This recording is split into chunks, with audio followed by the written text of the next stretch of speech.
Inside the Magic, show number 340 for October 9th, 2011.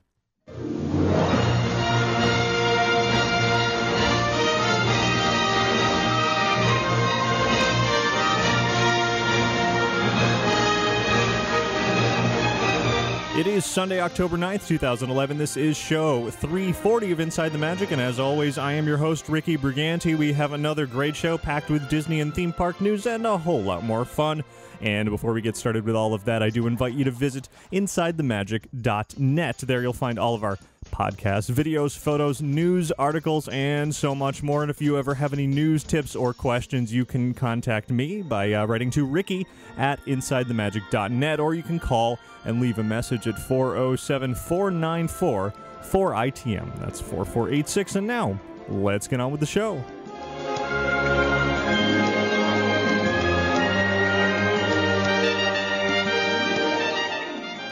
And this week's episode of Inside the Magic is brought to you by Magical Travel. You can save up to 30% on a stay at one of the hotels of the Disneyland Resort, but you're going to want to book very quickly because it has to be booked by October 15th. That's just a few days from now, so don't miss the holiday season at the Disneyland Resort. Call Magical Travel today at 866-207-8387 or visit them online at magicaltravel.com to receive a free price quote. And be sure to mention Inside the Magic to receive your free Disney gift card for qualifying bookings when you book your Disney vacation with Magical Travel. And by Audible, get a free audiobook download when you join up to a free trial of Audible services at audibletrial.com/InsideTheMagic. There you'll find over 85,000 titles to choose from for your iPod or MP3 player. And by listeners like you. Thanks very much to Georgia Bailey and David McDonough for your donations this week, and all of our monthly recurring donation subscribers and anyone who clicks through our affiliate links. We thank you for your support. And now, we'll start off the show with our trip around the world.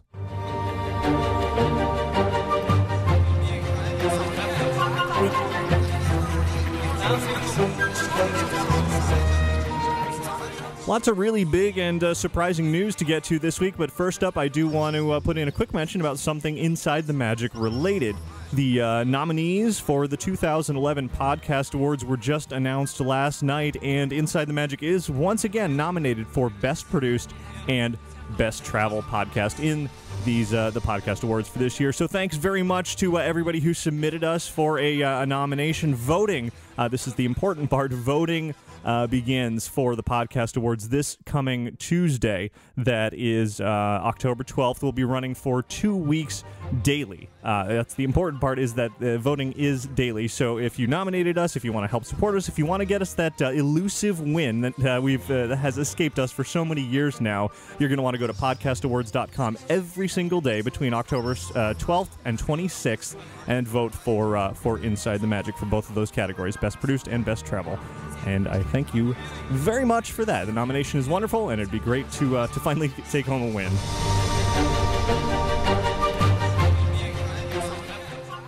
So we're going to start off this week's Disney news with actually something that was quite surprising and quite a bit sad as well this week. Technology revolutionary Steve Jobs, just a few days ago, passed away at the age of 56.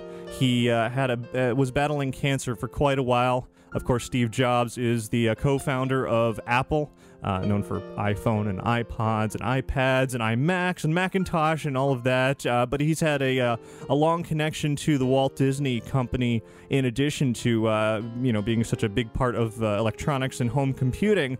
Back in 1986, Steve Jobs acquired what would become Pixar Animation Studios, and 20 years later, the Walt Disney Company purchased Pixar. Of course, we all know how much of an influence Pixar has had over Disney in the last few years. At that point, Jobs became Disney's largest single shareholder. He was added to the board of directors at that point, and really had a huge influence in Disney. It's a terrible loss to the technology community, to the Disney community, and to the world in general for such an innovator like Steve Jobs to have died this week. It really sent shockwaves through the whole world. Everybody stopped in their tracks when it happened, and several people at Disney did issue statements about the loss of Jobs. Bob Iger, president and CEO of the Walt Disney Company, said in a statement, quote, Steve Jobs was a great friend, as well as a trusted advisor. His legacy will extend far beyond the products he created or the businesses he built. It will be the millions of people he inspired, the lives he changed, and the culture he defined. Steve was such an original, with a thoroughly creative, imaginative mind that defined an era. Despite all he accomplished, it feels like he was just getting started. With his passing, the world has lost a rare original, Disney has lost a member of our family, and I have lost a great friend. Our thoughts and prayers are with his wife, Lorene, and his children during this difficult time.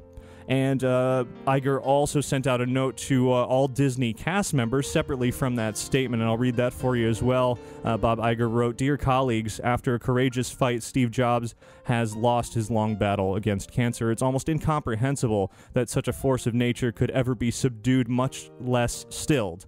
With his passing, the world has lost a rare original. Disney has lost a member of our family, and I have lost a great friend. An incomparable innovator, Steve influenced 2 separate centuries and forever changed what we believe is possible. Inspired and inspiring, he worked tirelessly to surprise and delight people, launching an entire industries built from his imagination and his ability to make us all want to come along for the ride.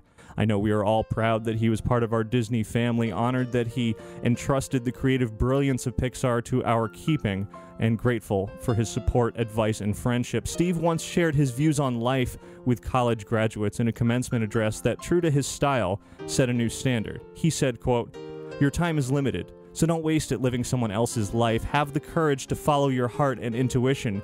They somehow already know what you truly want to become. Everything else is secondary.' That's how Steve lived, who he was, and how I will always remember him. Our thoughts and prayers are with his wife, Lorene, and his children during this difficult time." And that was the letter to cast members from Bob Iger. In addition, John Lasseter and Ed Catmull of Pixar together issued a separate statement that said, quote, "Steve Jobs was an extraordinary visionary, our dear friend, and the guiding light of the Pixar family. He saw the potential of what Pixar could be before the rest of us and beyond what anyone ever imagined. Steve took a chance on us and believed in our crazy dream of making computer-animated films. The one thing he always said was to simply make it great. He is why Pixar turned out the way we did, and his strength, integrity, and love of life has made us all better people. He will forever be a part of Pixar's DNA. Our hearts go out to his wife, Lorene, and their children during this incredibly difficult time."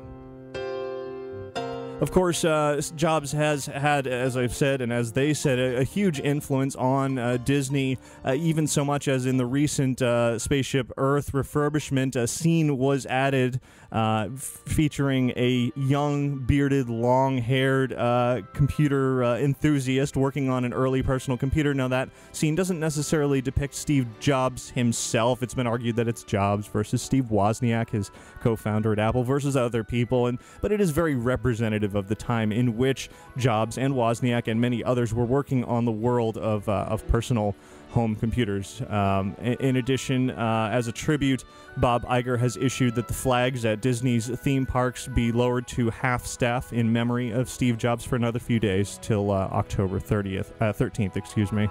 And when the news came out, I asked our followers over on Facebook if Steve Jobs should be named a Disney legend, and 86% of you said yes, that Jobs' contributions to Disney would warrant him a legend status. So perhaps that'll be in the future. So very sad news. Not the way I always want to start off this show, but certainly important news. Jobs is an important figure in the Disney community, in the technology community, in the world in general, and he will most certainly be missed. Moving on from there was other surprising news this week. Shortly after the news of Jobs' passing, in fact, I think it was the next day, some news regarding Bob Iger's future with the Walt Disney Company came out. CEO and president of the Walt Disney Company, Bob Iger's contract has been extended through June 2016. That's quite a few years from now. However, some big changes will be happening in the role of Iger and others at the company between now and then. Existing Disney board chairman John E. Pepper has announced that he's going to be resigning at Disney's 2012 annual shareholder meeting, at which point Iger will assume the role of chairman. However, Bob Iger will only be CEO of the Walt Disney Company through March 31st, 2015. That is when Iger will step down as CEO of the Walt Disney Company, and a successor for Iger will be named at that point. He will remain executive chairman for Disney for 15 months through June 30th, 2016, at which point Bob Iger will no longer be with the Walt Disney Company. In another statement, Iger said, quote, "I'm privileged and grateful to lead the Walt Disney Company and our talented, dedicated team at this exciting time. I'm committed to increasing long-term value for shareholders, and I'm confident that we will do so through the successful execution of our core strategic priorities, the creation of high-quality branded content and experiences, the use of technology, and creating growth in numerous and exciting international markets," end quote. Bob Iger has been Disney's president since 2000, ultimately replacing Michael Eisner as CEO in 2005. And again, on Facebook, I put out a poll asking, well, who's next? Who's it going to be as CEO of the Walt Disney Company after Bob Iger steps down in a few years? And 73% of you think it should be John Lasseter. Of course, contrary to that, 13% of you said someone other than John Lasseter. Literally, somebody wrote in that as a choice, and many of you jumped on thinking that Lasseter is great in the roles, the many roles that he is in now. 9% of you said Tom Staggs, current chairman of Walt Disney Parks and Resorts, will likely be the next CEO. 3% wrote in Tony Baxter, a longtime Imagineer. 1% said Meg Crofton. 0% of you thought Jay Rizzullo was the right man for the job. And well, 3% of you wrote in me as the next CEO of Disney. Now, I can assure you that is most definitely not going to happen, but, it seems like Lasseter is a fan's choice for the role, but, may or may not be the right choice for the role. It's entirely possible that somebody will they will go outside of Disney and pull somebody else in as the next CEO. A lot can happen within the next few years. It's quite a few years away before Iger steps down as CEO in 2015. An interesting note, though, that many were making when this news came out just a couple of days ago is that Iger will actually no longer be CEO of Disney when the surprising Avatar land opens up at Disney's Animal Kingdom. So many are, thinking of that project as Bob Iger's doing and creating that partnership between Disney and James Cameron and his team to bring Avatar into this huge expansion of Animal Kingdom, and yet Iger will not be around to see the opening of that, which is kind of interesting. Unless, of course, the dates change, which is possible. They only gave some vague notions about it, but regardless, interesting news to watch over the next few years, knowing that Iger's term at Disney will be up in 2015. So now let's get to some less big news of the week, although there was plenty of other news. Let's talk about the Epcot International Food and Wine Festival for a moment here. We're on October 11th, just 2 days from now. There will be a one-day-only special cooking demonstration from Chef Ming Tsai that will actually take place in the ocean spray cranberry bog that has been set up for the Food and Wine Festival. So one day only, if you want to head over to Epcot and see that, October 11th. And amidst, here's some news that was just breaking today. Amidst rain and lots of rain, it's been raining for more than 24 hours here in Orlando, finally getting a little bit of a reprieve today. But right in the midst of it today, there was a reported fire over in Tomorrowland at the Magic Kingdom. Tomorrowland was evacuated this morning. Apparently there was an electrical short and power outage over at the Astro Orbiter. The story's kind of still developing at this point, so all the details are not clear, but apparently there were fire trucks driving through the Magic Kingdom. Tomorrowland has since reopened, except for the Astro Orbiter. There were no injuries involved that have been reported as related to this, and well, we'll just have to wait and see what comes of it. Probably a minor issue ultimately in the end, but as I said, it is still kind of a developing story at this point of recording the show. Let's hop on over to Disney's Hollywood Studios. Here's a fun bit of merchandise news where some new Mickey ears themed to the Tower of Terror bellhops have been spotted over there. These they look like the Tower of Terror costumes, but in Mickey ear form. And next time I'm over there, I think I'm going to have to pick a pair of these up. I hope that this will continue. Cast member costumes certainly very iconic throughout Disney's parks, and it would be fun to see various Mickey ears that are themed to these costumes, like Haunted Mansion, for instance, would be great. We'll have to wait and see. Disney has certainly been releasing many, many more themed Mickey ears in recent months. So a lot of people save up money to travel to Disney's theme parks, and it's quite an investment to make a vacation to finally make it to Walt Disney World or Disneyland. But there is one way you definitely should not raise money to go to the parks, and this is just a bizarre news story that came out this week. There's a 33-year-old mother of 3 who has been accused of trying to sell her newborn son for $15,000 so she could go to Walt Disney World. You know what? If there's ever been a tip for today to share, it's don't sell your children to go to Walt Disney World. I'm sure there is a better way for you to make it to the parks than trying to sell your kids. She is accused of it and hasn't been convicted yet, but, that's not a good thing.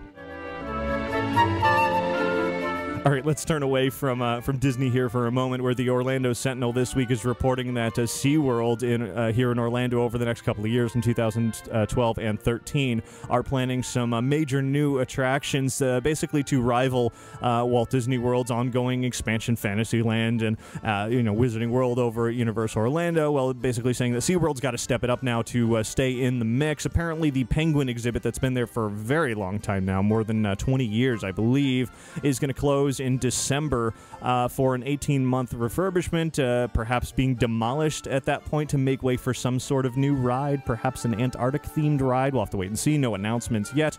Also, SeaWorld recently had a new film that hit theaters in their new film division all about sea turtles, and it seems there might be a 360-degree sea turtle movie coming to the park, perhaps in 3D. Again, no announcements have been made there. And then over at Discovery Cove, they are working on some sort of expansion there that seems to be rainforest themed, some kind of trail that may involve primates and otters and some other creatures. So a lot going on there. SeaWorld has yet to announce any of it officially, but should be coming over the next couple of years.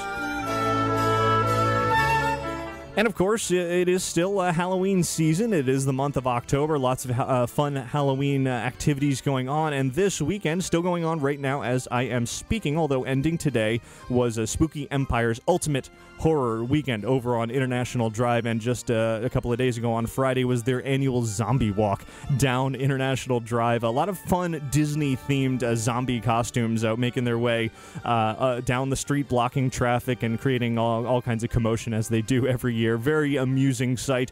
If you want to see it, head on over to InsideTheMagic.net for pictures and video of the zombie walk and some highlights from Spooky Empire's Ultimate Horror Weekend.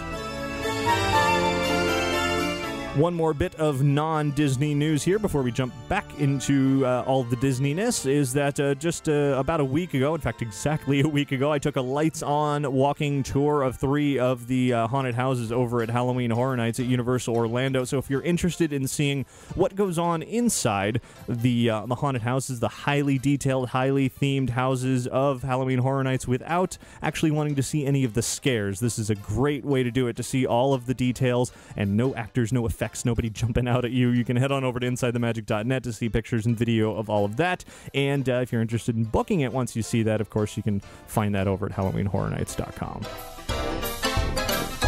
All right, staying on the topic of Halloween, but this one is Disney-related, but not in Orlando or in California. Up in Chicago, actually, a Disney World artist, former Disney World artist named R.J. Ogren. He worked on attractions like Peter Pan, Haunted Mansion, and Splash Mountain, not developing them, but kind of maintaining them and installing them and painting them and that kind of thing. He has developed a new 3D haunted house as part of the Kane County Fairgrounds. That's where it is. He's calling it the Scaregrounds. And so if you're in the Chicago area, you might want to check that out. You can find out more at kcscaregrounds.com. Ogren was a specialist in 3D blacklight painting when he was at Walt Disney World. The Scaregrounds is open on weekends, October 7th, which was this weekend, through the end of the month from 7 to 11 p.m. On Fridays and Saturdays, and 7 to 10 p.m. on Sundays. It's going to be closed on October 22nd, and it's just $13 to get in and be scared. Let's turn to the world of television now, sticking with the Halloween theme. Phineas and Ferb, just on Friday, a very popular show on the Disney Channel, just had a Halloween themed episode called The Curse of Candace, and it's going to be repeating many, many times. I haven't seen it yet, but I plan to catch it in the next couple of days. And it's got some very special guest stars. True Blood stars Anna Paquin and Stephen Moyer are playing sort of a parody of Twilight characters on there, which is very amusing for True Blood characters or actors to be playing parodies of Twilight. Also, the Teen Wolf himself is playing, Michael J. Fox is playing a wolf character on the show, and Michael Douglas is also lending his voice to some zombies and a pumpkin head. So be sure to tune into the Disney Channel to see all of that. And for even more Halloween fun, be sure to continue to visit InsideTheMagic.net/Halloween. That is going to be your home for all things Halloween in Orlando and California, and even stretching out over the next couple of weeks around the country and even around the world. So keep on checking back. InsideTheMagic.net/Halloween.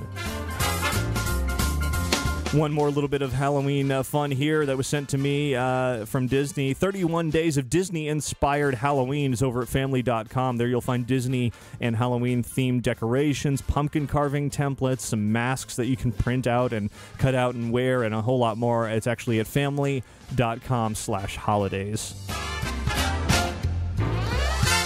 Now let's jump overseas, where the Tokyo Disney parks, some attendance issues going on there as a result of the closure after the March earthquake and tsunami. Apparently, the Tokyo Disney parks have dropped 17% in attendance year on year from April to September. It's no surprise as a result of those terrible disasters, but hopefully those parks will be able to regain all of their good attendance that they had previously been having following those terrible disasters. And while we're overseas, let's go to Europe, where last Sunday Rapunzel was officially named Disney's 10th princess, officially the 10th Disney princess. She received her royal crown in a special welcoming ceremony at Kensington Palace in London with a character-filled procession, and all the other Disney princesses were there as well, helping to welcome her into the Disney Princess Royal family. You can find a video and photos of the procession and a bit of the ceremony over at InsideTheMagic.net as well. And we had previously mentioned that there had been a contest where you could win a trip to go to that ceremony, and the family did win. In fact, they flew on over. It was a United States family from Centerville, Virginia, the CEOs. They were the family that won, and I'm sure they had a great time meeting Rapunzel and enjoying the royal festivities in London. Let's move on into the world of movies, where a lot of surprising news came out this week. First up, Disney and Pixar announced that Toy Story 2, and Toy Story 3 are going to be coming out on Blu-ray 3D very, very soon, less than a month from now, November 1st, 2011. You're going to be able to pick up each of those films in 3D individually or as a 3-pack. You'll also have access to 3D downloads. MSRP for each film is $50 each, with MSRP for the 3-pack is $100, but I'm sure you'll be able to find it for much less than that online or in your local stores. And, of course, that comes on the heels of The Lion King re-release into theaters in 3D, doing very well. It has crossed the $80 million mark. Wonderful for a film that is so old. And on that, Disney has announced some more classic animated films to be converted to 3D and be released to theaters. Starting with Beauty and the Beast, which just came out on Blu-ray 3D. It's going to hit theaters in 3D on January 13th, 2012. This is the, I don't know how manyth time that Disney has scheduled a release in 3D for the theaters for this film, but it seems like this time it's actually going to happen. Following that, Finding Nemo is going to be re-released in 3D on September 14th of 2012. Then the new, then Monsters, Inc., the original Monsters, Inc., January 18th of 2013. You'll be able to see it in 3D. And then 6 months later, the Monsters University film, which is a prequel to the original, will be in theaters in 3D on June 21st, 2013. And then, finally, The Little Mermaid is being converted to 3D as well, to be released to theaters on September 13th of 2013. So a lot more 3D on the way from Disney. And one final bit of news this week for you Marvel fans, you Avengers fans out there. New York Comic Con is any day now, and Marvel Studios has announced that they're going to be presenting an exclusive look at the upcoming film, The Avengers, at New York Comic Con. Producer Kevin, I always forget how to pronounce this guy's last name, Kevin Feige, I believe, from Marvel, and select cast members from the film will be there on Saturday, October 15th, so a little less than a week from now, at the IGN Theater from 6:30 to 7:30 p.m., and I'm sure it will be packed with eager comic fans looking to see the latest from that film. And that is it for your news from around the world this week.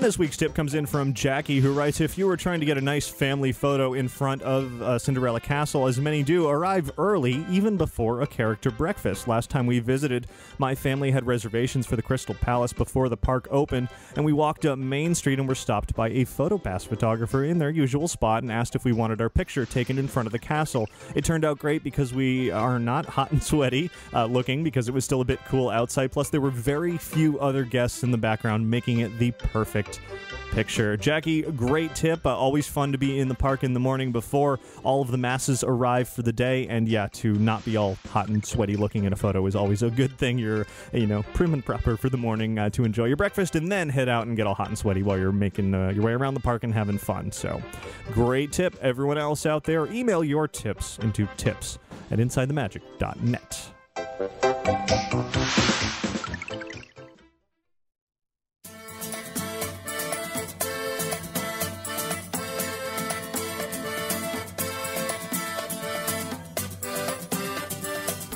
And now it is time to talk a bit about the 16th Annual Epcot International Food and Wine Festival. One of my favorite events of the year. I always look forward to it, as do many, and it started a little over a week ago. And I skipped the first weekend because it's always very, very crowded. And Michelle and I actually went just a couple of nights ago to check out some of the new menu items for the Food and Wine Festival this year. Now, I'm not going to go into extensive detail about each and every one. I have posted pictures over on the website and thoughts, but I thought I'd run through and review some of the new offerings. So if you're planning on heading to the festival this year, you have an idea of what to get and what not to get, at least in my taste buds. Of course, everybody's tastes vary, but there were definitely some really great new items this year, and then some not so great ones. But I should also mention, before we get to some food, that there's a great front display this year at the front of the park that's kind of got the travel feel to it. It's got a train and a cruise ship on an airplane on it. Really gives you that sense of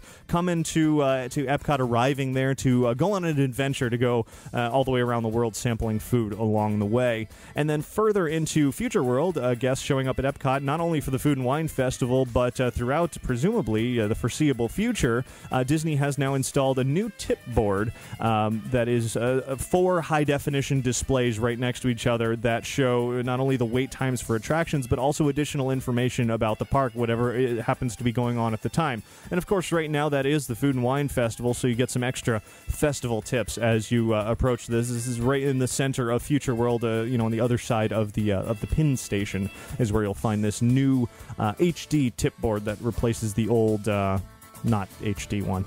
Anyway, so moving further toward the World Showcase is something new this year, sponsored by Ocean Spray, is a large cranberry bog that has been set up. It's literally this big trough. I don't know, it's got to be 20, 30 feet long, just filled with cranberries floating in water. And there's a cast member standing in there wading through, talking to everybody who wants to know about the cranberries and about the Food and Wine Festival in general. Kind of a fun, vibrant red sight to see as you're entering into the world of food around the World Showcase. Also new this year are these handy utensil dispensers. There's no more fishing around in the little cups trying to decide what's a fork and what's a spoon and what's a knife. Now they're clearly labeled on this swiveling, vertical, freestanding dispenser where you just push a little lever and there you go. You get the utensil of your choice, and those are placed just outside each of the kiosks for the booths for the food around the World Showcase. So very, very handy there. Now, I should mention before talking a bit about the food that we ate going around the World Showcase that the Food and Wine Festival, for those of you who have not been before, is basically a chance for Disney to show off some cuisine from all over the world, not only the countries that are already at World Showcase, but additional countries and areas and states and regions, and each has their own sort of kiosk or booth set up, and it's completely included with Epcot admission to browse and walk through, but each plate of food or drink to sample is going to cost you anywhere from maybe $1.50 up to $5, $6, $7, $8, $9, depending on what it is that you are purchasing. So it's definitely not free to eat or drink. For me, I don't drink, so the focus for me is just on the food, and I definitely love trying some new things every time I go. So new for 2011 are the kiosks of Hawaii, the Caribbean, and Portugal. So I definitely wanted to make a point to try all of those on my first night over at the Food and Wine Festival. Over in Hawaii, I had the Kahlua pork slider with sweet and sour Dole pineapple chutney and spicy mayonnaise. That cost $3 for this one slider. And I should note, I had a bit of confusion personally here. It's called the Kahlua pork slider, and you hear Kahlua, and you think coffee-flavored something or other, but in this case, it is not that. Kahlua actually refers to sort of a traditional Hawaiian cooking method. It has nothing to do with liqueur or coffee or anything of that sort. So if you don't like that sort of flavor, then you'll be happy with this, and I was very happy with this. Very tasty, tender meat with exactly, it said sweet and sour pineapple chutney. It's exactly what it tasted like. Spicy mayonnaise, not so much. It wasn't really that spicy. So a good tiny little bite, a great way to start off the trip around the World Showcase. In fact, if I had eaten maybe 2 or 3 of these, then I probably would have just been full. It's actually not a bad deal. If you buy 3 of them for $3 each, you get $9, and that would be an excellent lunch or possibly even dinner. Moving on to the Caribbean, I was not so thrilled with the food there. Ropa Vieja with white rice, that's slowly braised beef. That was $3.50. A jerk spiced chicken drumstick with mango salsa at $3.25. Not a fan of really either one of these. The beef was fairly uninteresting and kind of just tasted like beef, not really anything extra. The white rice was undercooked, at least for mine. Probably not always undercooked, but they didn't do a great job when I was there. And the jerk spiced chicken drumstick was not all that spiced, maybe on the outside of the skin, but inside the chicken, it just kind of tasted like bland chicken. Nothing great. The best part of the whole thing was the mango salsa that came with the chicken, and it worked well with the chicken, but if you ate the chicken by itself, not so great. So not a big fan of the Caribbean offering new for this year at the Food and Wine Festival. Moving on from there to Portugal, another new offering this year. Linguiça sausage with onions, peppers, and olives for $4. This is a fantastic dish. I had never had linguiça sausage before. It's, in my opinion, somewhere between an Italian sausage and a breakfast sausage with some other interesting flavors mixed in there. Really, really excellent. Comes with a little piece of bread you can put on it, and then the onions, peppers, and olives are quite spicy, actually. Was not expecting the kick that came out of there, but I really enjoyed that one. And, I'm a big fan of various kinds of sausages anyway, from bratwurst to Italian sausage to the kielbasa over in Poland. So it's good to see another variation of sausage added to the Food and Wine roster.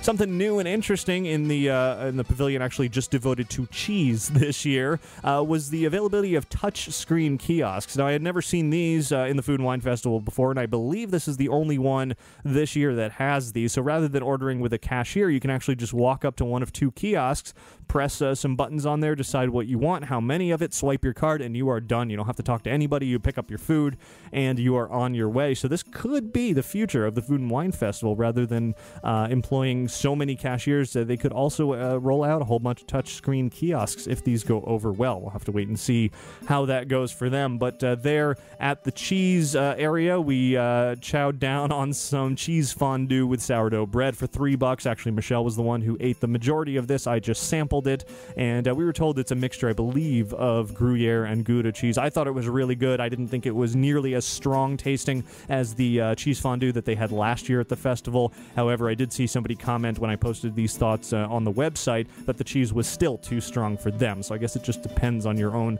personal preference of cheese. For me, I will definitely go back and get this cheese fondue for myself because it was stretchy and gooey and quite good. Moving on from there to South Korea, something I've been increasingly a fan of lately as a result of a local Korean food truck that's around Orlando that I've been frequenting that is very good. So I wanted to try it at the Food and Wine Festival, and I'm probably going to pronounce this wrong. It's bulgogi barbecue beef with steamed rice and kimchi. That's $4.25. Again, very, very spicy on the kimchi, but the beef was fantastic. Little small, kind of burnty, tender pieces of meat with some very sticky rice and some great sauce poured over the top. A really hefty portion of food for $4.25. Very, very worth it. Quite tasty, but also very spicy. Make sure you have a drink handy for that one. Now, this year, Mexico was a bit of a disappointment. I did not really care for the grilled ribeye taco that I had there. It had chipotle pepper sauce and scallions on a flour tortilla, and that was $5.50, which I thought was far too much for this taco. I think I would have been happier at maybe $2 rather than $5.50. It says it has ribeye meat, but all I got was these chewy little overcooked pieces of meat. Maybe it was toward the end of the night and they had just been sitting there for a while. I don't know, but I was not a fan of the taco at all, especially at $5.50. Also absent from Mexico this year is the conga drink, which was a favorite of ours year after year, so I was disappointed to have that not appearing there. We returned to Argentina this year for something we really enjoyed last year, the grilled beef skewered with chimichurri sauce and boniato puree. Boniato puree is something like mashed potatoes, but a bit different in flavor and texture. This plate was $5 and very good. That's why we got it again this year. The chimichurri sauce is fresh and green and herby and goes very well with the tender meat on a stick. After all of that, it was time for a bit of dessert. Something new for this year over in the Hops and Barley stop in America is pumpkin mousse with ocean spray, craisins, and orange sauce, and only $1.50. It's almost like a little shot glass, a little bit bigger, a little taller than a shot glass, full of this wonderful mousse, and it's got layers and layers and layers, something crunchy on top, and some pumpkin, and some other gooey, yummy stuff, and only for $1.50. You absolutely can't go wrong with that one, especially if you're a fan of the pumpkin flavor. And of course, it is one of the sponsored items this year from Ocean Spray, so I'm sure they made sure that it was very, very good. And then a favorite every year is something that was introduced, I don't know, 2 or 3 years ago from Ireland, the warm chocolate lava cake with Bailey's ganache for $3. I wolfed this down completely at the end. It is the best way to end, in my opinion, a trip around the Food and Wine Festival. An excellent, small, but very sweet and strong-tasting dessert. In addition, while you're there at Ireland, if you are a cheese fan, you can also pick up the cheese selection featuring aged Irish cheddar, Dubliner, and Ivernia cheese, and some apple chutney and brown bread. That costs $3.50. So a quick trip around the World Showcase. That's just a small sampling, of course, of all the items that are available for the Food and Wine Festival at Epcot this year. That's a lot of the newer items. In the end, in one single night around walking the Food and Wine Festival and eating along the way, Michelle and I spent $42.50 total on food. That was $26.50 on my food and $16 for Michelle's food. However, if you subtract the food that I did not enjoy and did not finish and ended up throwing out, which was the Caribbean and the taco in Mexico, actually brings my total down from $26.50 all the way down to $14.25. And that was a completely filling amount of food. Not bad for a great varied dinner from cuisine from all over the world. Definitely something to enjoy, and as long as you don't completely pig out, if you just eat a reasonable amount, maybe 3 or 4 plates as you're working your way around, you will leave with a good flavor in your mouth, a full stomach, and you're not going to break the bank either. Of course, if you add a few drinks to that, then it gets a bit pricey, but that's not my thing, so I can't say a whole lot about that. Overall, an excellent experience, and I look forward to attending once again the Food and Wine Festival at Epcot. Continues daily through November 13th.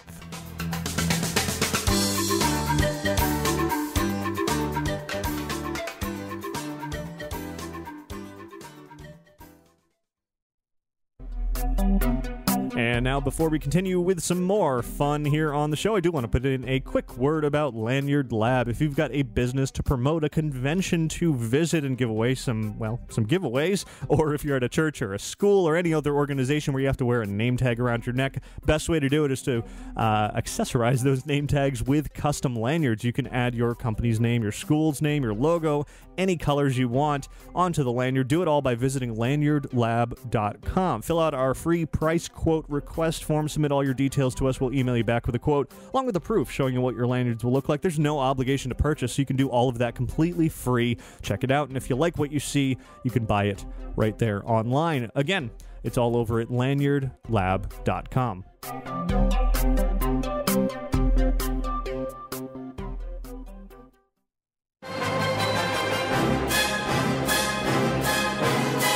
Inside the Magic DVD Review.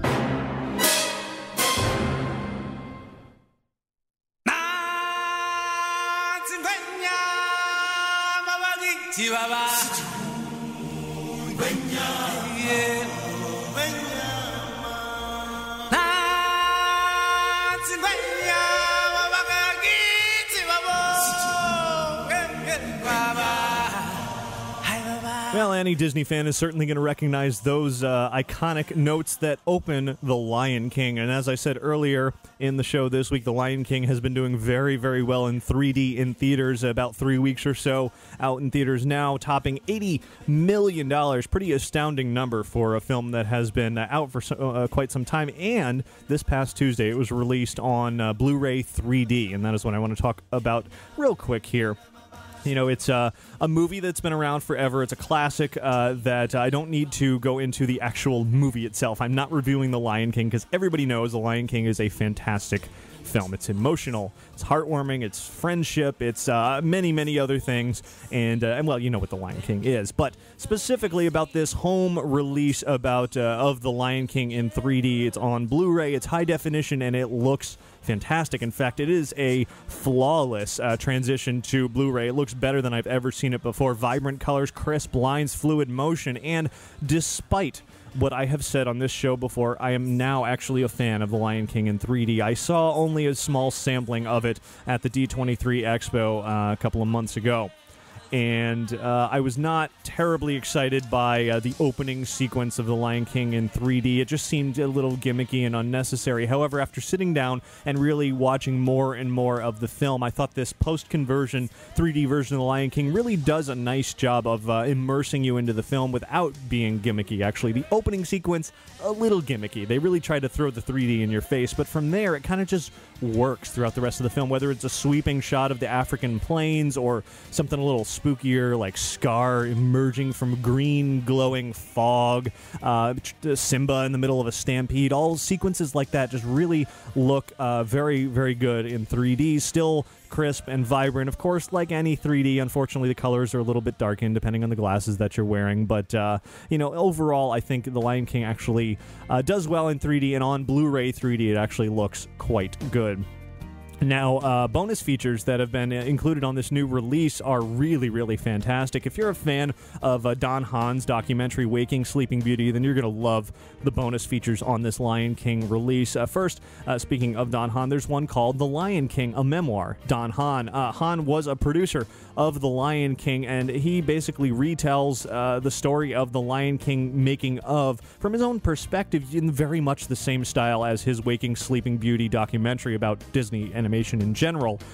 He uses old archive footage and a lot of clips from various people and quotes, and just ties it all together to show what it was like to be there when The Lion King was being made. In addition to that, there's a whole other bonus feature called Pride of the Lion King, which basically puts you sitting in on casual conversations with those who were very much influential in the creators of the film, from voice actors to producers to the directors to everybody in between, animators, and it's just a wonderful pair of bonus features amongst others that really comprise this Diamond Edition, as Disney's calling it, that make it a worthwhile purchase if you are a fan of The Lion King. It's a 4-disc combo that I am making it this week's featured item. To answer a question in the chat room right now from Dee Dee, I am pretty sure that that those extras are only on the Blu-ray version, not on the regular DVD release, though I'm not 100% on that. As I was just saying, I am making it this week's featured item for the show here. It's available, of course, on Amazon and any number of other stores. So clicking through to that, they always have a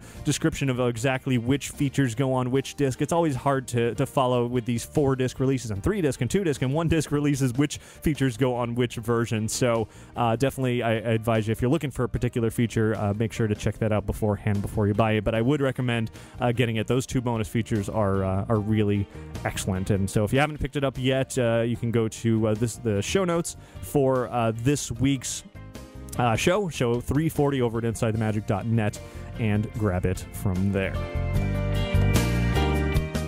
But that's actually only DVD review number 1 this week. Got a second one coming up right now.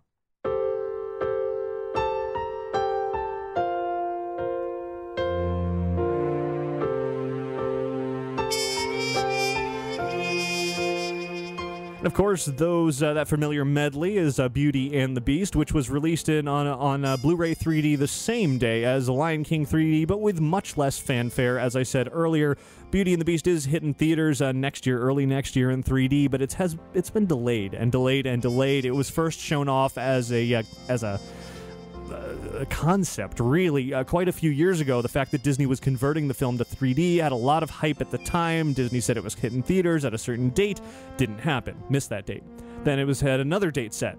Didn't happen. Missed that date. And now, finally, it is available to purchase for Blu-ray 3D at home. And the 2D version of Beauty and the Beast on Blu-ray, which has previously been released, looks very good. The 3D I was not as big of a fan of here.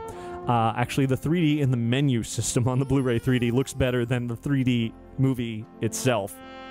I found that the darker scenes, of which there are many in Beauty and the Beast, really were hard to see when watching it in 3D because of the darkened 3D glasses, or the darkening that the 3D glasses causes. I found there was a distinct lack of depth added to a lot of the scenes, something like the Be Our Guest scene, where you would think with all the dishes dancing around and Lumiere singing and all of that, you would think there'd be a lot of really fun 3D-ness to it, and I just kind of found it to be rather flat-looking. And then darkened by the glasses really didn't add a whole lot. Now, I had posted these thoughts already over at InsideTheMagic.net, and somebody responded saying they thought the complete opposite. They thought that Beauty and the Beast really looked excellent in 3D when they saw a special screening of it on a big screen. So maybe it takes a theatrical presentation for this 3D release to truly shine, but on a home screen in 3D, I was watching it on a fairly large HD TV, and I just didn't think the 3D conversion looked all that great. However, with that said, there is a really fantastic bonus feature that's on this 3D version release, as well as the previous Blu-ray release, so you may have seen this already. It's called Beyond Beauty, The Untold Stories, and again, Don Hahn, a producer, is involved here, but this is a very different type of feature. It's not a documentary style like the Lion King ones I just mentioned were. Instead, it's actually this sort of, it's almost creepy the way this bonus feature unfolds. You're watching kind of your standard bonus feature, talking about the history of Disney animation working its way up to Beauty and the Beast, and you're watching, and it's, talking heads and clips from animation and old clips, and then all of a sudden a thing shows up at the bottom and it says, if you want to learn more, click select or enter or whatever it is on your remote.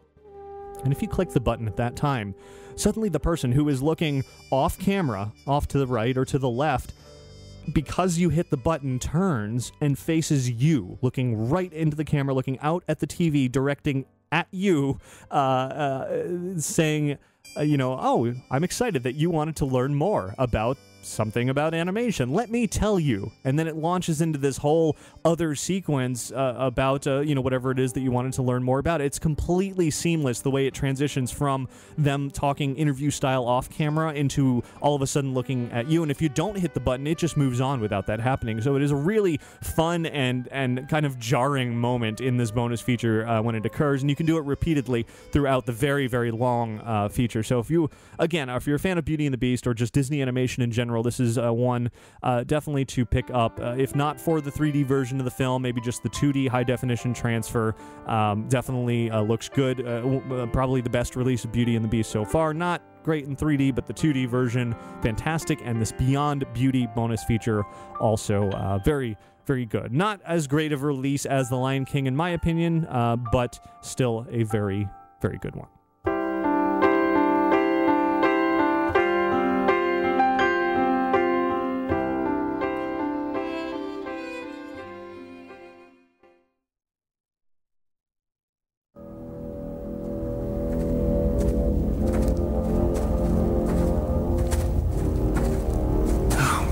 Is it dark and creepy in here?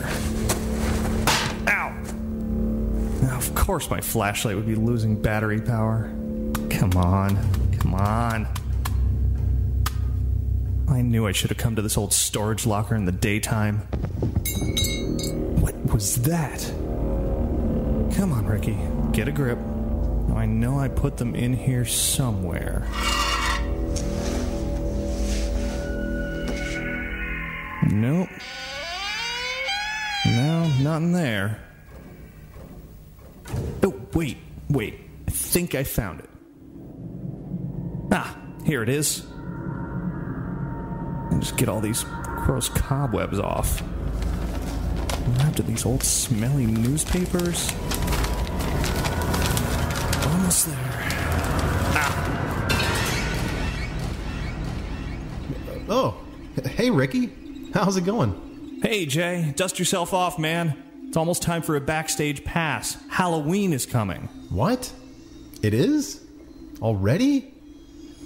Well, sure. Let me just find Mark and we'll get right on it.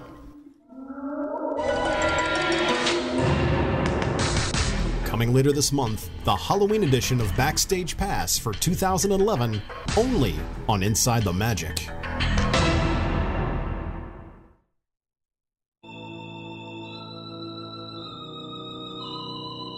Looking very much to welcoming Mark and Jay back to the show very, very soon. But this week, we do have more Halloween fun to cover, and it was something that I mentioned last week's show that we'd be talking about this week. Even if we're already 50 minutes into this week's show, it's something that I just don't want to wait any longer to share because it was a whole lot of fun that happened just a couple of weeks ago here in Orlando. In fact, double the Halloween fun at Disney on back-to-back nights, and a little bit of controversy, in fact, involving this pair of events that I attended. Ultimately, a good time. Now, the first, of course, is what I am referring to is the Room for One More event that was announced, Haunted Mansion merchandise / dinner event that was announced quite some time ago. And this is kind of to set the stage for talking about these two events. Let me start by saying, initially, when Disney announced this event, they were holding a ticket lottery.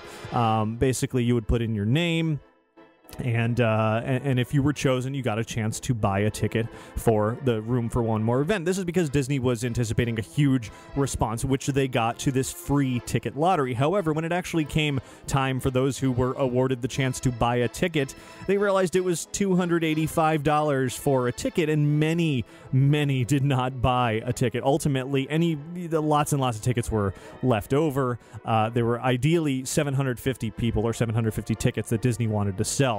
And many less than that were purchased right away. So Disney was left with a ton of extra tickets on their hand, extra spots that they had the task of trying to sell over the following weeks leading up to this event, which was 2 Fridays ago.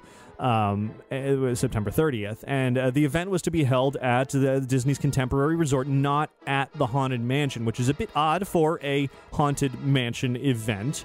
Disney's excuse for not holding it at the Haunted Mansion was that there was no appropriate time to do so, given that Mickey's Not So Scary Halloween Party was going on quite regularly, particularly on this very night when they wanted to hold the event. So that's why they decided to hold it over at the Contemporary instead.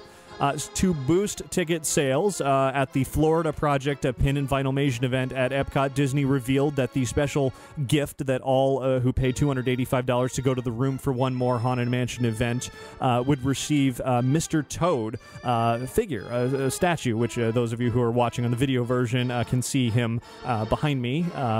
It's basically the Mr. Toad that Disney put in as a tribute into the pet cemetery at the end of the Haunted Mansion on the way out way in the back left. So if you haven't seen that, look for that. And it's basically a replica of that. A fun gift for those who are Toad fans. I like it as a gift, but hardcore Haunted Mansion fans were not too thrilled with this being a gift for a Haunted Mansion event. They would have preferred it being one of maybe the other pets in the cemetery that are more Haunted Mansion themed, or one of the other tombstones, or this and that. Ultimately, however, putting this gift at the Florida Project event really did help boost ticket sales. Last I heard, at the event, the Disney ended up selling somewhere around 500 or so tickets for the event. So they got sort of up there for how many they were hoping to sell. Not quite up to 750, but still a decent turnout. However, before we get to all of that, recently, Disney Parks Blog, and this is something I've mentioned here on the show, decided to hold their third official Walt Disney World meetup, a tweet-up, if you will, and they announced, surprisingly, that it would actually be at the Haunted Mansion. Now, many were wondering, how can the Disney Parks Blog create an event at the Haunted Mansion that would take place the night before the Room for One More event, when the Room for One More paid Haunted Mansion event could not get it to go to the Haunted Mansion? Very, very strange circumstances there. For the meetup, there were 150 available spots, plus one guest each. 300 people total. Those spots disappeared in less than an hour, so many who paid to go to Room for One More did not have a chance to get into the meetup for the Disney Parks Blog.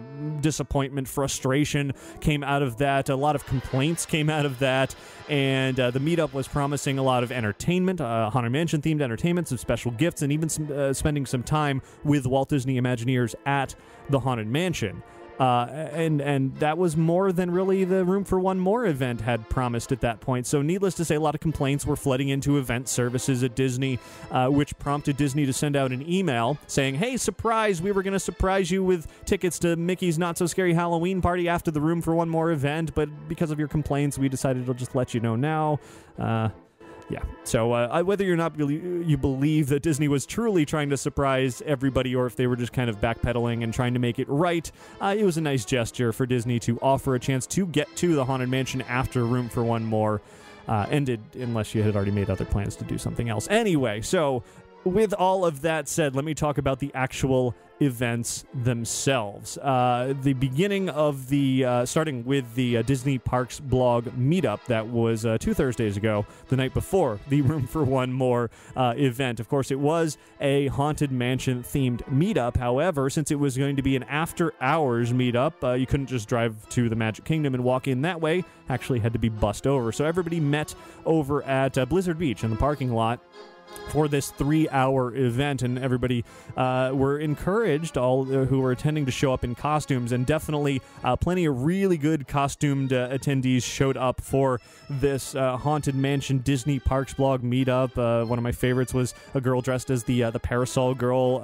with Alligator from the Haunted Mansion Stretching Portrait, and there were many, many other really great costumes there. Then we all loaded up onto a bus and moved on to the Magic Kingdom, where we actually drove backstage and got a glimpse inside the parade barn, where we saw the Main Street Electrical Parade and some other floats just kind of hanging out there, you know, where Disney stores them backstage, and ultimately wandered not actually to the mansion, surprisingly, walked into the Magic Kingdom through Frontierland and didn't head to the Haunted Mansion, but rather loaded into the Hall of Presidents, where everybody, costumes and otherwise, took a seat wondering what was going to happen next. And that is where Disney's social media team, the Disney Parks Blog social media team, was there, and they were all dressed up in some fun costumes, the most fun of which was Gary Buchanan, who you might know from some of the crazier videos that have shown up over on the Disney Parks Blog. And he was dressed as a walking, talking turkey leg, which was just bizarre, but completely hilarious. But anyway, from there, social media director for Disney, Leanne Jacobowski, had a small introduction, introduced the social media staff, and then ultimately brought on Walt Disney Imagineer Jason Sorrell, who is always the great presenter.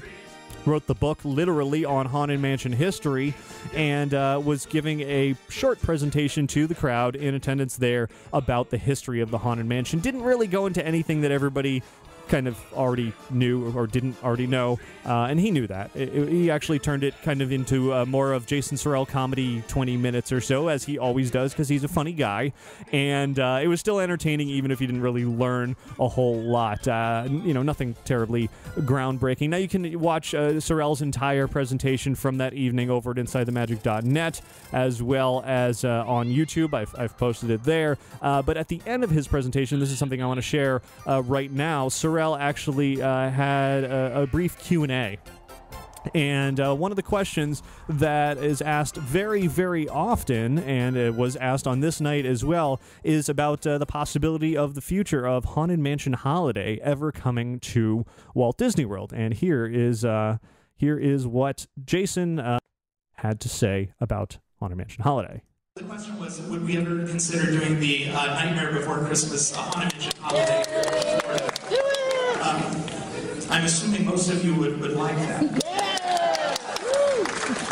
As far as I know, the main reason we haven't is because at Disneyland, the audience is 70% locals and about 30% national and international guest tourists. Whereas here, it's the exact opposite. It's about 30% locals and 75% guests from all over the world. And we've thought long and hard about this over many, many years. And honestly, it has been felt that we just we don't need to do it. And take that in the spirit I mean it. It essentially means that we have so many people who haven't seen the Haunted Mansion at all that we really want to present that experience to them. And then we have so many other things going on at that time of year that we just have never felt the need to do it from that perspective. But you never know. Not going to obviously give an unequivocal no.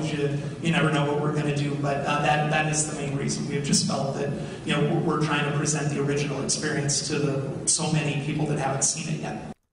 So there you go. That is the official stance on why Haunted Mansion Holiday has not made it to the Magic Kingdom, to Florida.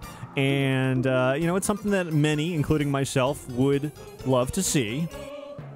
But, for now, the tourists win instead of the locals, and Haunted Mansion Holiday sounds like it's not coming to Walt Disney World anytime soon.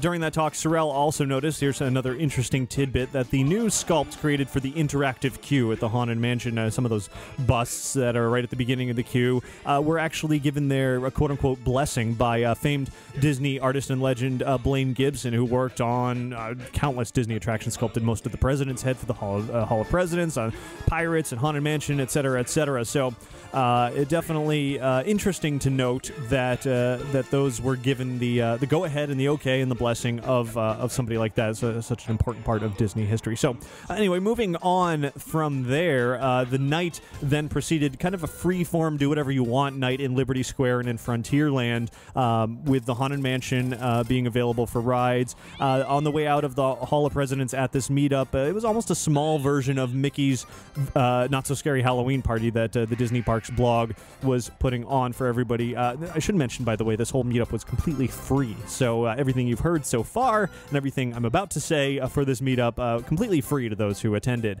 Trick-or-treat bags pre-filled with candy was handed out to those leaving the Hall of Presidents area, and then stepping out into the Liberty Square streets. Characters were out and about roaming. Mickey and Minnie and Daisy and Donald, and then one of my favorites, Dr. Facilier, was there, which I was really excited about. Got another picture with the Shadow Man from The Princess and the Frog, so really happy to see him there. And then moving over to the Haunted Mansion itself, something very special was going on that evening, and that was limited tours of the interactive queue, the new queue area of the Haunted Mansion, in small groups of 25, so very private, personal tours with Imagineers Eric Goodman and Pete Carcillo, who were the leads on creating this experience for the Haunted Mansion, the new interactive queue. And so I want to share that with you as well if you're curious as to find out more about how this interactive queue came to be. And I also asked a few questions along the way about things I was curious about.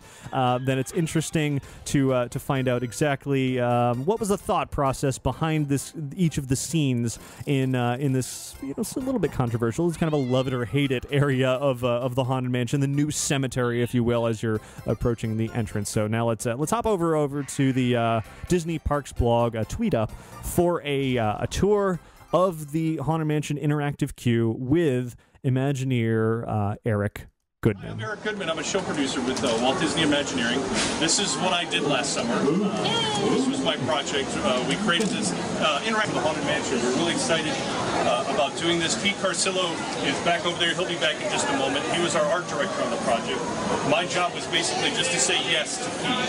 He really came up with all of these concepts, and as a producer at Imagineering, you know, you just want to just create something that's really amazing for our guests. The first area that you see here is kind of our decompression zone. As you come off of the queue, if you guys were here before this queue line existed, this was just a piece of a hillside. And so we really had to come in and create this whole area from scratch. So we broke through that wall right there and created this entire queue. We only had one way in and one way out to build this, so it was really like building a ship in a bottle. So over the hillside was where we brought all of our equipment in to create this area, and then once we were finished, we had to bring everything back out that way. This area right here is actually a little riddle. If you look at the tombstones and the epitaphs on these tombstones, you can actually try to figure out who killed who in this little area. So if you read the epitaphs closely and you look at some of the symbols of the busts, it's kind of a fun little game to play. And the characters are actually inspired by a lot of artwork that Mark Davis and other original Imagineers created for this area. So we tried to keep it fun and comical, yet a little bit kind of scary at the same time. So that's what you see here. I guess we'll move on to the next section. Everybody doing all right? All right, we'll move on. We had two new tombstones created for this area. They were actually based on old tombstones that were up on the hillside. We like to call these two tombstones, these are the tombs with a view. These are two of the original Imagineers who worked on the project. This one is Existencio, and the one over there is a tribute to Mark Davis, two of the original Imagineers. And we actually had to have these created out of real stone. It takes about 6 months to have a tombstone created. So yeah, you probably want to start thinking about that before you expire. It's a fun thing that I learned. I mean, if you really, someone died and you want a tombstone? It takes 6 months to get one made. These were made up in Lakeland, so they're here locally. Yeah, we didn't even have them shipped in. I mean, they just brought them in a truck. Just a lot of fun. You can, guests sometimes come in and do rubbings of these, so you can really get up here and touch the tombstones, which I think is a lot of fun for people who enjoy the Haunted Mansion. Then we have 3 large crypts that we've created. The first one you come up to is the Decomposing Composer. And this was kind of based on some of the characters that are actually in the attraction. What we tried to do was bring some of those characters out into this area. And if you haven't been here, you guys can come up and touch it. This is actually a touch-sensitive crypt. So each time you hit one of these instruments, it actually starts playing a song. And if you put all the instruments together, it's the song of the Grim Grinning Ghosts. So we actually brought that piece out into the queue as well. Yeah, it's a lot of fun. Feel free to touch it. Look, we've designed it so that you can lean on it.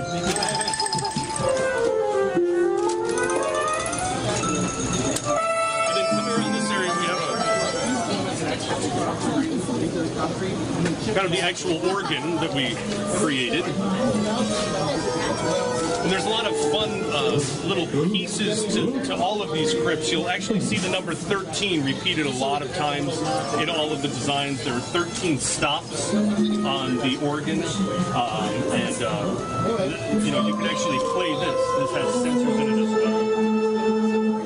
And then there's Ravenscroft is the name that, again, we kind of put a couple of fun little details in there. That's Thurl Ravenscroft, who is the singer of the song Grinning Ghosts. So we had a lot of fun with that.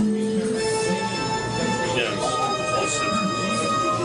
All right, we'll keep moving around this way. Here comes Pete. As you look at kind of the front side of the crypt, those instruments were a little bit more traditional instruments. On this side, we tried to make them a little bit more eerie and strange for our guests. So each one of those instruments makes a different kind of sound. Another fun little detail, we added the one-eyed cat to this crypt. And that was, again, one of the original characters that they were working with in the Haunted Mansion. We found it in the archives, and we thought we'd bring it back into the queue line. So just another fun little detail that we tried to add. We added a bunch of new tombstones out there to, again, kind of pay tribute to a lot of the Imagineers that originally worked on the project. So what of the size of the tomb here? It seemed to have grown over time. Yes. The tomb did grow a little bit. When we originally laid out the area, we were having issues with the turning radiuses in a queue line, so we always have to think about that, guests being able to move through. And the original tomb was about this big. Once we got into the space and started looking at it, we realized we could expand the plot a little bit more, so that it actually looked like a person could actually be in there, as opposed to what I told Pete. I'm like, oh, he died standing up. They buried him standing up, Pete. It's going to be like great. The other two over there, I guess. Exactly. So this one we were able to actually extend it a little bit more to give it that look. But again, this is I think really fun for people to come up and actually touch these tombstones that you could once just not even touch. We moved to the sepulcher of the sea captain, Culpepper Prine, who was allergic to dirt, so we pickled him in brine. And this is just a water play area. It's based on a painting that you can see as you're walking into the Haunted Mansion, as you're about to get onto your doom buggy on the left-hand side. There's Pete. Come on over here, Pete. Come over here. Oh, wait, you got another group over there. So this is Pete. Say hi to Pete. Hi, Pete. Hi, everybody. This was Pete's baby. Oh, yeah. Yeah, well, we certainly lived it. We lived it for a year and a half. Yeah, it was a great pleasure. But now it's yours. Yes. Hope you enjoy it. All right, go take that group. All right. I'll finish this group. Okay. I'll talk to you later. So yeah, this is kind of a fun water play area for the kids. There are sensors in the crypt as well, so as you come up and try to grab the water, it'll actually move to other locations. So it's kind of a chase the water kind of game. And it's very refreshing in the afternoon, believe me.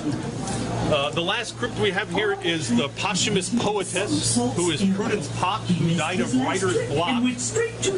And the first thing you see, this game right here, again, think of the number 13. There are 13 books on each shelf. There are 13 quill pens in the top of this crypt. And another kind of fun detail that we put in is this is actually the symbols on this crypt.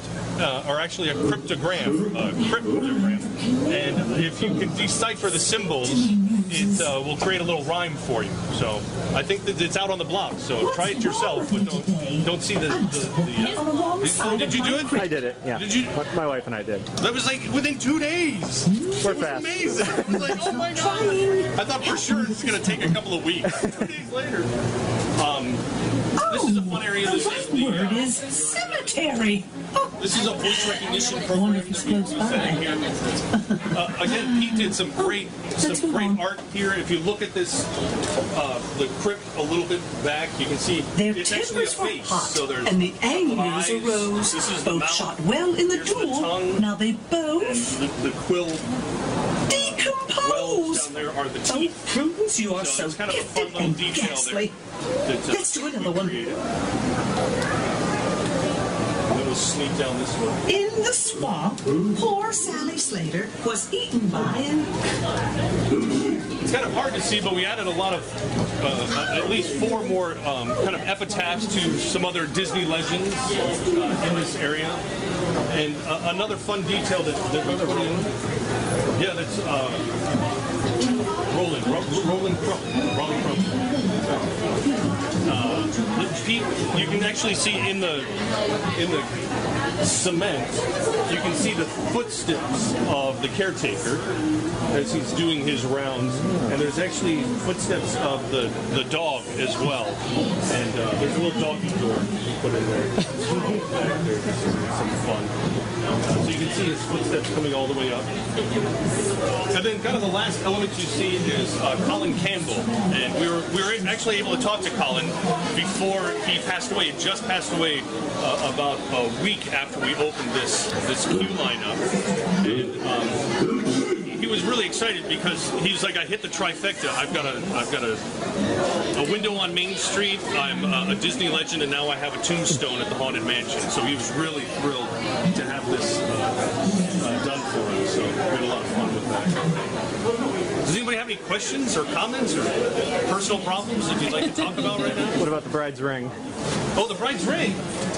Wow, yes, I think it's over here. Don't tell Pete. So, yeah, I think we hid it in the concrete over here. There was always this legend that there was a bride's ring in the exit to the queue, and so when we had our opportunity, we snuck it in here. So there's a little bride's ring. Don't tell Pete, but he's videoing it. And don't tell Pete. And he's standing right behind you. There's a ring in there. There is what? There is a ring in there. It's hard to see.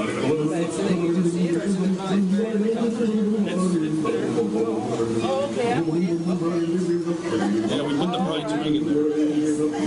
We didn't do it. I don't know how it got there. It was an amazing. Any other questions? Yes, any questions? Thanks for stopping by. Thank you. Spend a week hanging out. Anybody get bitten by any mosquitoes? So step on the ride and enjoy scene 13. That's the last scene, the hitchhiking ghost scene. That's the other piece that we updated for the ride. We had a lot of fun doing that. Over time, will you get any more out here? Or are you done? Well, it's Imagineering. We're always thinking of new things, but nothing in the near future. But we're always hoping for new stuff. What was the spark to decide to add this? I know interactivity is a big thing right now. Yeah, I mean, it was really, at least us, it was, it's an e-ticket attraction at the park. It's, the Haunted Mansion. And we really wanted to do this right. So this was one of our first ones that we looked at and say, let's really create a great experience for our guests. Yeah. Everybody that comes into the park goes to the Haunted Mansion, so those are the ones we want to hit. And there's always a line, so, we want to people have fun. There you have it, Imagineer Eric Goodman taking us through the Haunted Mansion queue, the interactive queue that has been added. Not everybody's favorite addition, but I think after hearing all of the tidbits of information that he was able to share there, makes you appreciate it a little bit more. Hearing the connections from various elements that have been associated with past concepts, for the Haunted Mansion, and how much they looked at the history of the Haunted Mansion, and even old concepts that were never used, sort of integrated it into this queue. A lot of people look at the new characters created and think, oh, those don't fit in the Haunted Mansion at all, just because they're not familiar. They haven't been there for decades. But and particularly, and actually you'll hear more about this in a little bit, but the following night at the Room for One More event, the three Imagineers that I've named so far that were there at the meetup, Jason Sorrell, Pete Carcillo, and Eric Goodman, were there again the following night for a Haunted Mansion presentation, along with Imagineer Jason Grant, and they elaborated much more about the queue and the Haunted Mansion in general. And so I'll have more about that in just a little bit. But it was a treat for this meetup at the park to be able to walk the queue with the people who created it. So definitely definitely some fun times there. Of course, the mansion was available for riding through, and much like on Mickey's Not So Scary Halloween Party nights, the cast members who were there working the mansion that night were all dressed up and extra spooky looking, and then out on the front lawn and wandering through Liberty Square and the surrounding area was Madame Carlotta, who was always an amusing character added in there. The Cadaver Dans were there, entertaining guests as well. Jason Sorrell was around for the rest of the night in Frontierland, just chatting with people, and then some select people who got to attend the meetup also had a chance to meet the artist of this wallpaper series that the Disney Parks blog has been working on for various attractions, and they had poster prints of the Hitchhiking Ghosts that Disney Parks blog was putting out for this desktop wallpapers. They had prints that the artist was signing for select people there at the meetup, and then everybody actually got these posters on the way out of the event, just not necessarily signed. So that was a nice free treat, and anybody watching on the video can see one of the posters that we got hanging behind me right now. So a fun extra treat there. In addition, there was some food being served, some spooky desserts that were offered, including some gooey eyeballs and some squishy spiders and stuff like that.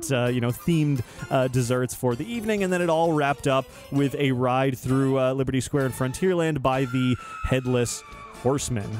So a very entertaining evening at the Magic Kingdom, all for free, and certainly something that you don't see coming out of Disney too often. But the Disney Parks blog is really trying to change that up as much as possible by offering these free events. So the big question is, was this free meetup worth all of the complaining that happened related to the Room for One More event? Well, we wouldn't know the answer to that question until actually attending the Room for One More event the following night, and I did just that, and that is what I want to talk about next. Starting, so now we're going to switch gears. This is no longer Thursday, September 29th. This is now Friday, September 30th, at Disney's Contemporary Resort. Actually, jumping back just a little bit for a second, Thursday was early registration day, where everybody could, if you wanted to go early for Room for One More, you could pick up your merchandise that you got from the random selection process. And, the merchandise this year, there was a good assortment of merchandise at the event.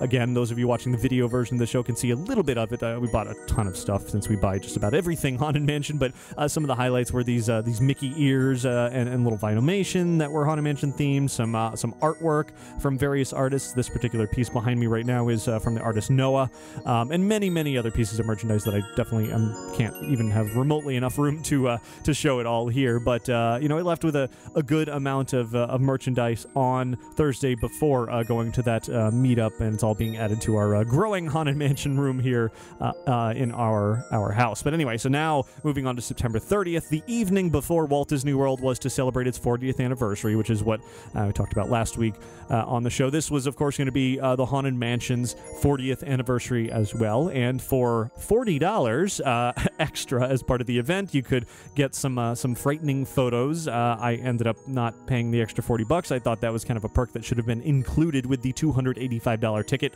for Room for One More. Instead, only one complimentary photo was included in the price, and you had to pay for all the extras. The photos actually ended up being kind of cool. They superimposed people into various Haunted Mansion scenes, but I was not going to pay an extra $40 for that.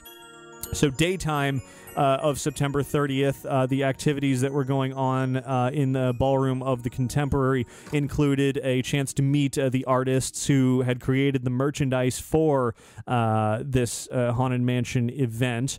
And that merchandise, as I said, I picked up a bunch of that. In addition to the artist meet and greets, there was also a silent auction and a little cemetery set up in the room. And the highlight of the silent auction, I think, and the item that I believe went for the most amount of money, was a really, really excellent miniature Hatbox Ghost, 3D sculpture, one of a kind, hand-sculpted, hand-painted Hatbox Ghost under a glass dome, created inspired by the Colin Campbell artwork for the old Haunted Mansion LP, the old record. And this was created by artists who we've featured and interviewed here on the show before, Kevin Kidney and Jody Daly, who are two very nice guys. This was their first time coming out to Florida as part of an official Haunted Mansion event or any kind of event. They were there for the 40th as well, and I had a chance to chat with them real briefly during the artist meet and greet time from room 4 more, and they were pleasant as always. And I think ultimately their Hatbox Ghost sold for, I don't know, something like $6,000. It was a crazy amount of money for an excellent, really, really nice piece. Not as big as they were the ones who created the life-size Hatbox Ghost for the D23 Expo back in 2009 that I bid on and did not win, and that is now in director Guillermo del Toro's possession. So they decided to create another smaller Hatbox Ghost this time around. Anyway, jumping to that night was the actual main portion of the event, and that was in the Fantasia Ballroom of the Contemporary, the main dinner event, and all who showed up there were welcomed by none other than the caretaker himself from the Haunted Mansion in live form. He didn't have his dog with him, but he was there carrying his lantern, posing for pictures, talking to people, and hamming it up as he would, continuing throughout the night. But upon entering into the darkened, highly themed ballroom area was an incredible sight that I don't think anybody was expecting. In fact, quite the jaw-dropping sight of the Haunted Mansion organist, live, if you will, there and in person with a huge organ set up, actually playing right there at the event over dinner, front and center at the back of the room. Really, really impressive sight, and I recorded quite a bit of audio of not only the organist, but also throughout the night the caretaker would come back out on stage, and along with a ghost host of sorts for the evening. Between the two of them had some comedy-ish routines, spooky comedy routines that they put on throughout the evening over dinner, introducing each course and the additional entertainment. So now I want to share a bit of that audio for you right now, and then I'll come back to talk a bit more throughout this about more that went on throughout the Room for One More event.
In case you were wondering why he launched into this song, he threw a few extras in there that were not necessarily Haunted Mansion themed, but other Disney songs like this and It's a Small World, just as kind of a little extra joke throughout the evening. Let's go back to the organist slash piano player who entertained throughout dinner.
let the organist continue to play here in the background, and at some point the caretaker and the ghost host of sorts will chime in with some extra comedy, in which case I'll let them speak their pieces. But in the meantime, I should mention, by the way, that the guys who were playing those two parts were former Adventurers Club cast members. So if you head over to InsideTheMagic.net and watch videos, I've posted a ton of video from this event, highlights of their bits, the organist, and a few more things that I'm about to mention.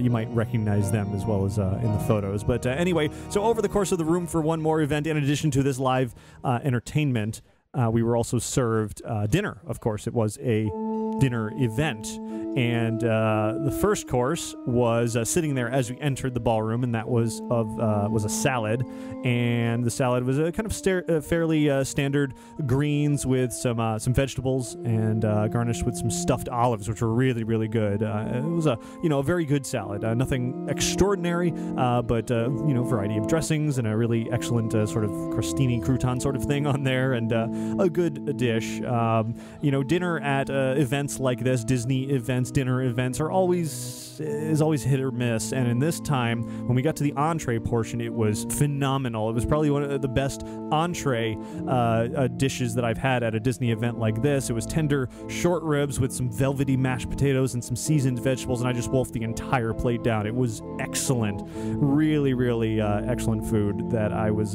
happy that I had paid the price for. There's the thunder and lightning. Time to go back to the live entertainment.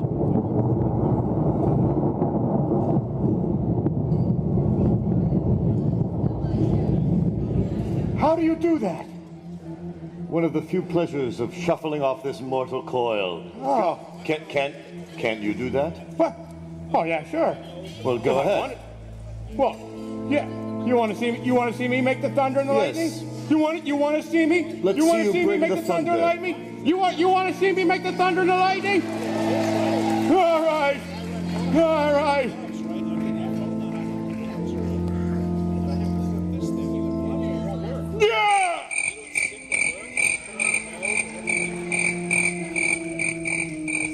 Yeah! That wasn't it. No. All right, tell him what you want to tell him. Foolish mortals, dessert is on the way. What? Oh, yes. Dessert? Not for you. It's all right. Maybe if one of them doesn't finish them, we'll let you lick the plate. Oh, that's good. Okay. You be a good boy now. Yes, sir. Please remember, there's still time to bid on the one-of-a-kind artwork being produced by Noah. Enjoy dessert. It may be your last.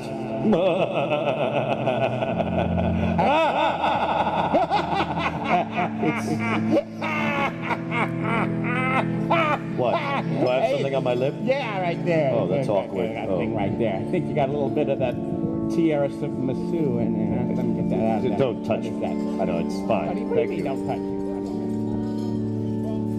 Okay, so as you heard, and as I was just getting to, was dessert course was to wrap up the meal, and it was something I wasn't quite as fond of as the entree, but that's because it was cheesecake, and I'm not a cheesecake fan. But for those who enjoyed cheesecake, apparently it was a good cheesecake. Also had some fruit and whipped cream and some white chocolate skulls and dark chocolate spiders, and I found all that to be great. But I just don't like cheesecake, so kind of not a great dessert for me personally. But others really enjoyed it, and as you heard, the ghost host there say, artist Noah was there also on hand throughout dinner, creating a one-of-a-kind piece of artwork for a couple of hours there live. He started with just a completely blank black canvas and ended up, after dinner was over, with a really excellent Haunted Mansion-themed painting with the caretaker and the hitchhiking ghosts and doom buggies and the shape of the mansion itself and all kinds of wonderful things. And then you were able to bid on that artwork there while you were there,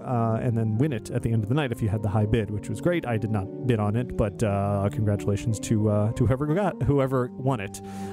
So plenty of fun entertainment and things to see over the course of dinner of the Room for One More, and that is not even it, because there were some additional, in addition to the live organist, who you still hear playing in the background now, there were some other musical acts playing throughout the evening, one of which was called the Graveyard Band. And of course, in the graveyard of the Haunted Mansion itself, there is indeed a band, and these guys were kind of dressed up like that band, and I want to play a little bit of what they sounded like for you right now as well. This was over the course of, I think, the entree portion that they came out and started performing.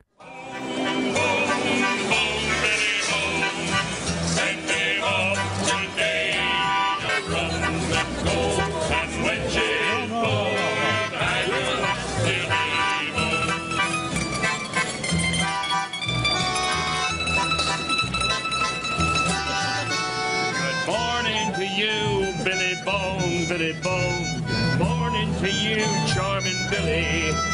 Now that chest that you're laying on, I've sailed the sea. You and I, the flint and green, to divvy its contents up into 3 golden jewels. Billy Bones, Billy Bones. Bone, bone, bone, Billy Bones. Send him up to Davy Jones. Which is bold, you've had your last fill, Billy Bones.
So that is the Graveyard Band, as some are pointing out in the chat room right now, that it kind of sounds like piratey music as opposed to Haunted Mansion music, and I would agree with that. Definitely sounds like a band that might have been more appropriate at a Pirates of the Caribbean event as opposed to this one, but they were still very good and very entertaining. From there, a very special presentation that I mentioned a bit earlier took place right after dinner. Walt Disney Imagineers Jason Sorrell, Jason Grant, Eric Goodman, and Pete Carcillo, scheduled for 30 minutes, came on stage to talk all about Haunted Mansion history.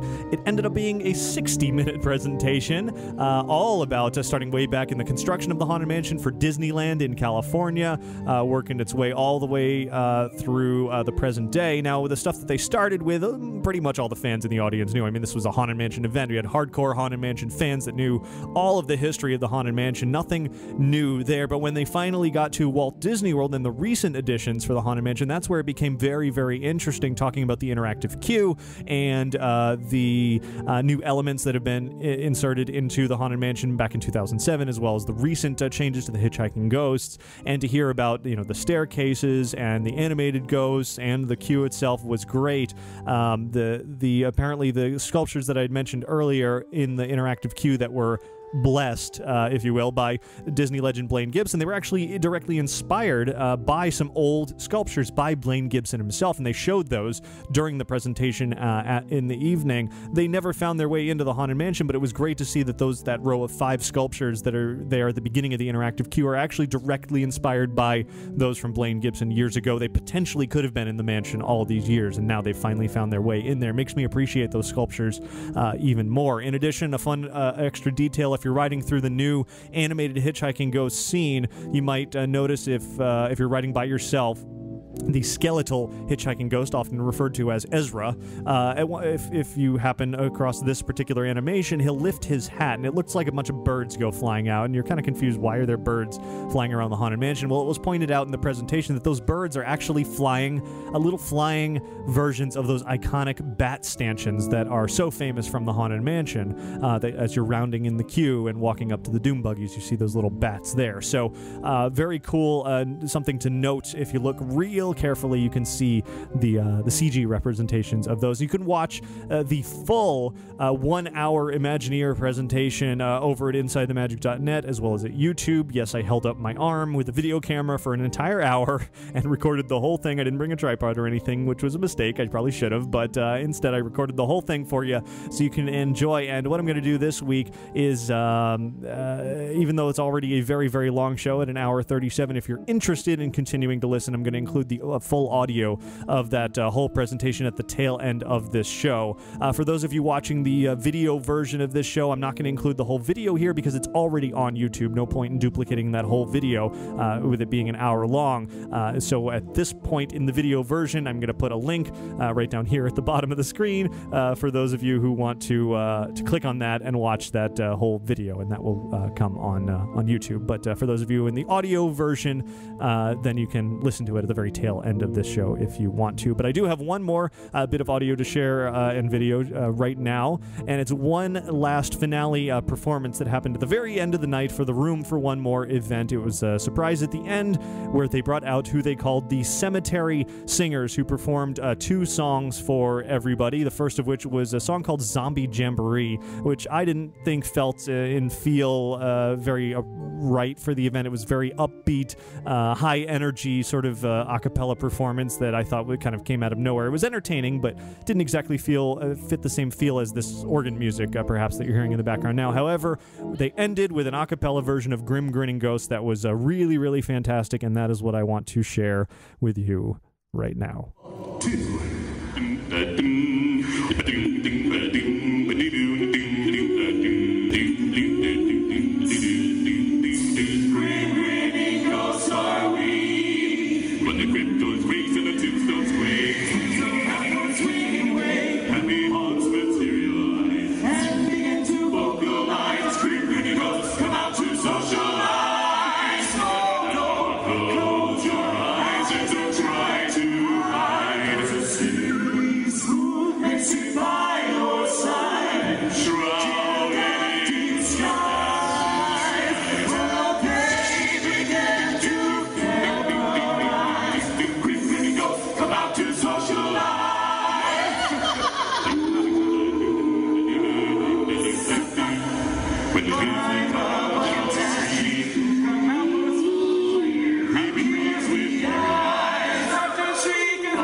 Every size, great, great, go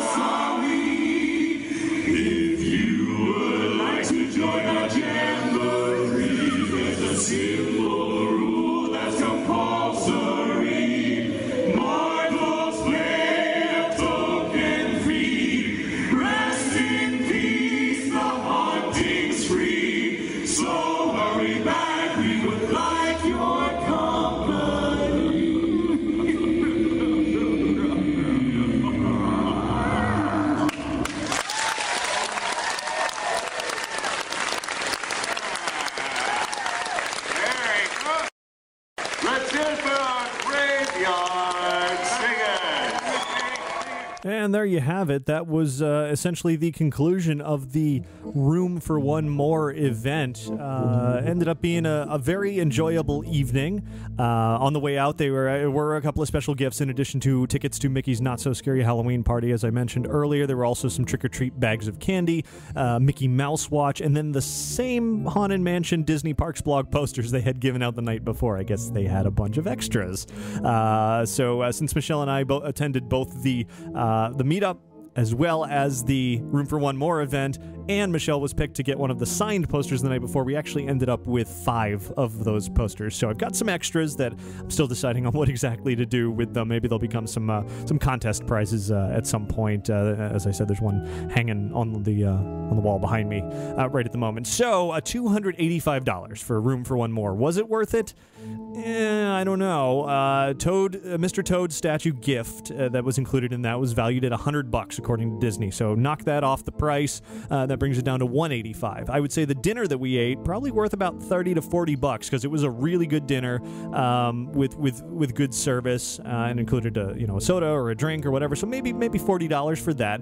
Now we're down to about $145 left. I'd say the entertainment over dinner was worth another $50 or so. I would have paid $50 to watch this organist play and the other singers and everything, and then there was the photo op, and so ultimately taking all of that off the $285 price, I'd say it was about $80 to $100 overpriced. If they had put it at about $150, $180, maybe $200 at the most, I'd say under $200 would have been a much better price point than $285. I think $285 was simply too much for this event, and they probably would have sold out the event, sold that extra 250 or so tickets that they didn't sell, so I've heard. I don't know for sure, if it had been a little bit less expensive. Of course, that extra price, I guess, goes to the opportunity to buy the exclusive merchandise and that kind of thing, but in my opinion, with these back-to-back nights, the meetup for the Disney Parks blog, which was free, and then the $285 ticket the night after for the Room for One More event, it would have been better with some planning in advance to combine both nights' events into one paid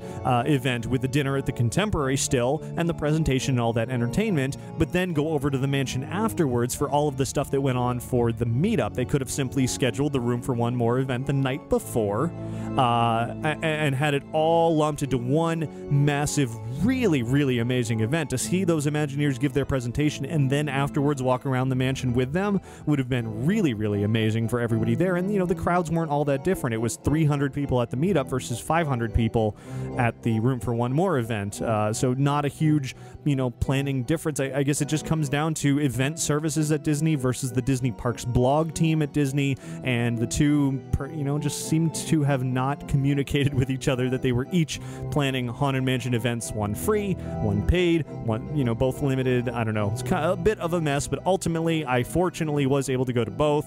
Had a great time, and I was happy to be able to share all of it with everybody. So if you want to see, hear, enjoy more of what went on at both events, definitely head on over to InsideTheMagic.net, where you'll see video highlights from both nights' events, many more videos, hundreds of photos from both as well. And as I said at the tail end of the show, you'll also hear the complete Imagineer presentation from Room for One More also. So there it is, 2 nights of Haunted Mansion fun at Walt Disney World.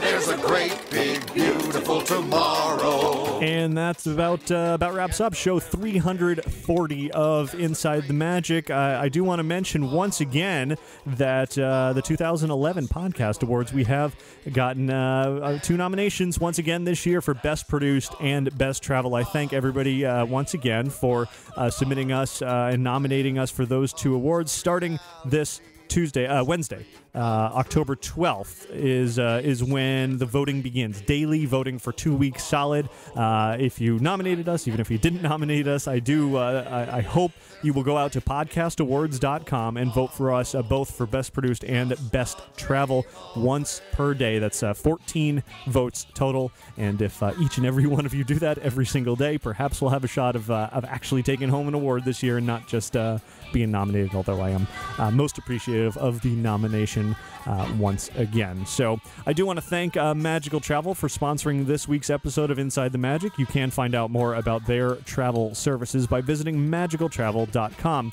And also thanks to all of you who have signed up for a free trial for Audible at audibletrial.com/InsideTheMagic. Access to just a huge amount of audiobooks. If you're a fan of podcasts like this, you will be a fan of Audible as well. Over 85,000 titles for you to enjoy and to get a free download as well, just for signing up at no cost. So again, audibletrial.com/InsideTheMagic. And please do visit us over at lanyardlab.com to see all the different styles and custom lanyard options that we have available. You can request a price quote today to receive a free digital preview of your lanyard design.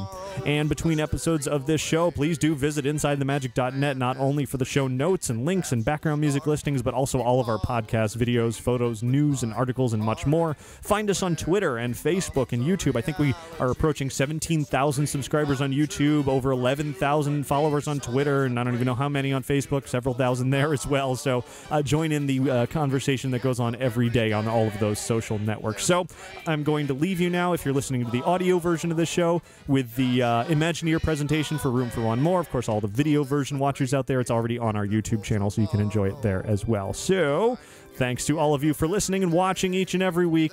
Have a magical week. Bye. Tomorrow, just a dream.